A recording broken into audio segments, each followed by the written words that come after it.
మనతో జాయిన్ అయ్యారు. విజ్డమ్ చౌదరి గారు నమస్తే అండి.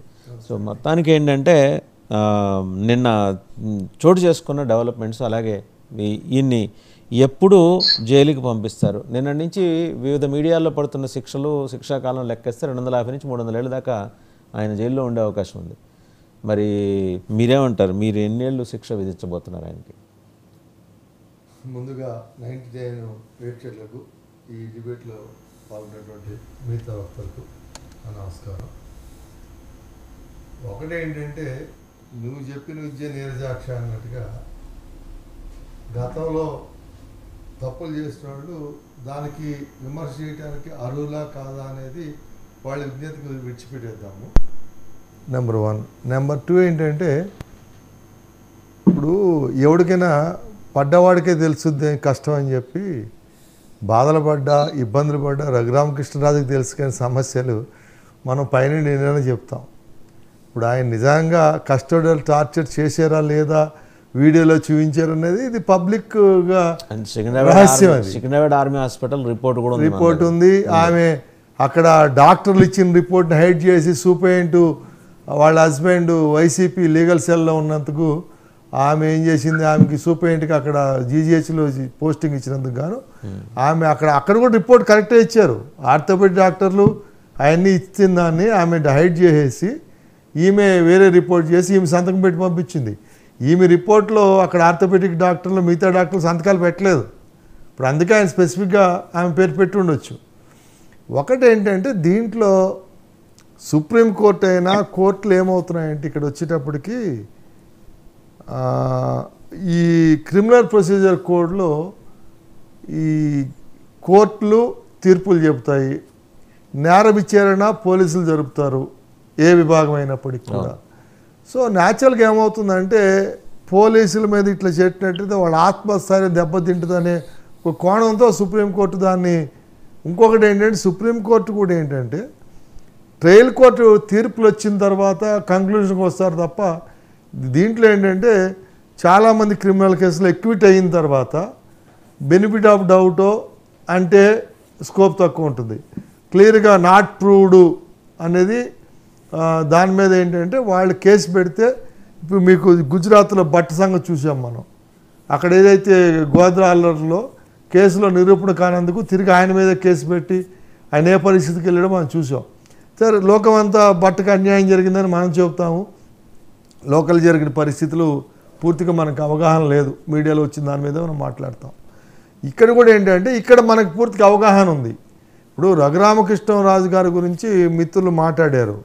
అసలు రఘురామకృష్ణరాజు గారిని వైసీపీలో చేర్చుకుని ఎంపీ సీట్ ఇచ్చి గెలిచిన తర్వాత వైరుధ్యం ఎందుకు వచ్చిందనేది ఆయన వీళ్ళు కూడా ఆయన కొంత స్పష్టత ఇచ్చినా పూర్తి స్పష్టత ఇవ్వలేదు, చెప్పుకోలేని సంఘటనలతోటి వీళ్ళు ఇవ్వలేదు.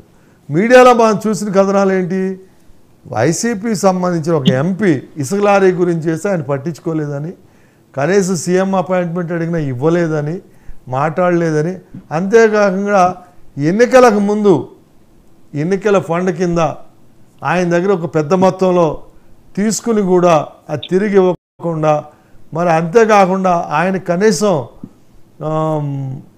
ఏది ఎంపీగా ఉన్న ఆయనకి కనీసం మర్యాద ఇవ్వలేదు అనేది ఒకటి. ముఖ్యంగా రఘురామకృష్ణరాజు అంటే చిన్న మనిషి ఏం కాదు, స్వయాన మరి రాజశేఖర రెడ్డికి ఆత్మ అయినటువంటి కేపీ రామచంద్రరావుకి వియ్యంకుడు. సో అంత బిగ్ షాటు. అంతేకాకుండా ఇదే జగన్ కేసు విషయాల్లో మరి జేడీ లక్ష్మణ ఫోన్ విషయాలు ఆర్టీ యాక్ట్లో ఆయన పేరు మీద అప్లికేషన్ పెట్టారు ఆ రోజుల్లో. మరి మిత్రులకు గుర్తుందో లేదో కానీ నేను ఒకసారి గుర్తు చేస్తూ ఉన్నాను. అంతా మరి ఉన్న వాళ్ళే ఈ పరిస్థితికి వచ్చారంటే ఇవన్నీ కూడా ఏం ఆలోచించారంటే, ఇవాళ రఘురామకృష్ణరాజు కాబట్టి ఆయన మరి బాధతోటో ఏదైనా కానీ ఆక్రోషం అనండి ఇంకోటి అనండి పడ్డవాడికే తెలుస్తుంది అన్నట్టుగా ఆయన రియాక్షన్ తప్పట్టాల్సిన అవసరం లేదని నేను భావిస్తున్నాను. అయితే పివిఎస్ సునీల్ కుమార్ గారు కూడా రఘురామకృష్ణరాజు వంటి ఎంతోమంది మీద కేసులు పెట్టి పోలీసు అధికారాలను దుర్వినియోగం చేసిన సంఘటన మనం చూసాం. ఇప్పుడు ఎట్లా అంటే ఒక క్రిమినల్ని even terrorist squad, anti Naxalite squad సంబంధించిన వాళ్ళు, లేకపోతే దేశ విద్రోహాలకు పాల్పడుతున్నాడు, వీడిని పట్టుకోకపోతే దొరకడు అనే పరిస్థితుల్లో ఏంటంటే పలానా చోటు ఉన్నాడంటే పెద్ద ఎత్తున పోలీసు బలగాలతో పోయి అతన్ని నిర్బంధించి అరెస్ట్ చేయడం అనేది సర్వసాధారణంగా జరిగేది యాంటీ సోషల్ ఎలిమెంట్స్ విషయంలో. ఇవాళ రాజకీయ నాయకుల విషయంలో ఒకసారి ఆ మిత్రుల్ని గుర్తు చేసుకోమని చెప్తున్నా. రఘురామకృష్ణరాజు గారే కాదు, రాజకీయ నాయకులు అనేక మంది మీకు వ్యతిరేకమైనటువంటి ప్రతిపక్షంలో ఉన్నటువంటి జనసేన కానీ, కమ్యూనిస్టులు కానీ, కాంగ్రెస్ కానీ, లేకపోతే టీడీపీ కానీ, వీళ్ళందరి నాయకుల్ని కూడా అరెస్ట్ చేసిన విధానాలు గుర్తు చేసుకోండి. ఇప్పుడు అచ్చెన్నాయుడు గారి సంగతి తీసుకుంటే ఆయన ఏం చేశాడు, ఫైల్స్ ఆపరేషన్స్ అయ్యి ఆ ఇంట్లో మన బెడ్ రెస్ట్లో ఉన్న ఆయన్ని ఏ రకంగా అర్ధరాత్రి పోయి తీసుకొచ్చారు.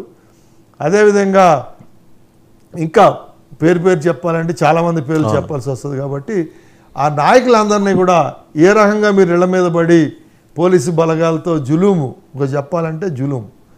రాజకీయ నాయకులు ఎవడు కూడా రాజకీయ సన్యాసం ఈ కేసులో జగన్మోహన్ రెడ్డి గారికి ఎన్నేళ్ళు జైలు శిక్ష పడే అవకాశం ఉంది? ఎందుకంటే నిన్న నుంచి దాని మీద ఇప్పుడు దాని మీద ఉన్న సెక్షన్లు ఎన్ని పెట్టినప్పటికి కూడా చాలా సెక్షన్స్, కానీ అన్ని సెక్షన్లు కూడా మేజర్ కనిపిస్తుంది, అటెంప్ట్ టు మర్డర్ ఉంది. ఏదన్నప్పటికి కూడా ఏమవుతుందంటే జగన్మోహన్ రెడ్డి గారు నేరుగా ఇన్వాల్వ్ అయ్యారని ఎస్టాబ్లిష్ చేయడానికి రఘురామకృష్ణరాజు గారి దగ్గర స్పష్టమైన ఆధారాలు ఉన్నాయా? ఇప్పుడు దాంట్లో ఏంటంటే పివి సునీల్ కుమార్ గారు స్పష్టంగా దొరికిపోతాడు. ఎందుకంటే ఆయన ఫోన్ నుంచి ఆయన భార్యకి వాళ్ళకి ఫోన్ చేసినట్టుగా ఫోన్ రికార్డ్స్ దొరికినాయి. ఈయనైతే చేయడు కదా, ఈయన అరెస్ట్లో ఉన్న టైంలో. సో ఆయన ఫోన్ వాళ్ళు మిస్యూజ్ చేశారనేది స్పష్టంగా ఒక ఆధారం దొరుకుతుంది పివి సునీల్ కుమార్ మీద. ఇంకొకటి ఏమవుతుందంటే ఇక్కడ అదే చెప్తున్నా, రాజకీయ నాయకులను అరెస్ట్ చేసి తీసుకెళ్ళిన విధానంలో మరి వాళ్ళు అంత అత్యుత్సాహంను పొలిటికల్ ప్రెషర్ లేకుండా చేశారనేది. ఇప్పుడు పివి సునీల్ కుమార్కి రఘురామకృష్ణరాజుకి వాళ్ళిద్దరి మధ్య ఎటువంటి ఆశ తగాదాలు లేకపోతే వైరుధ్యాలు ఇంకోటి సమస్యలు వాళ్ళకి ఏదో అదే శత్రుత్వం అనేది లేదు. ఓ చోట లేనప్పుడు ప్రాంతం వాళ్ళు కాదు, ఒక చోట కలిసి చదువుకోలేదు. జిల్లా ఒక జిల్లాలే, పివి సునీల్ కుమార్ కొవ్వూరు, ఆయన నరసాపురం. అయినప్పటికీ కూడా వాళ్ళకి ఏ రకంగా కూడా ఇద్దరి మధ్య శత్రుత్వ భావాలు కానీ ఏమీ లేని పరిస్థితుల్లో ఆయన ప్రభుత్వం ఆదేశాలు లేనిదే చేసే పరిస్థితి ఉంటుందనేది ఒక సామాన్యుడిగా ఆలోచన చేస్తే ఇటువంటి కేసుల్లో ఉండదనేది స్పష్టమైన సమాధానం దొరుకుతుంది.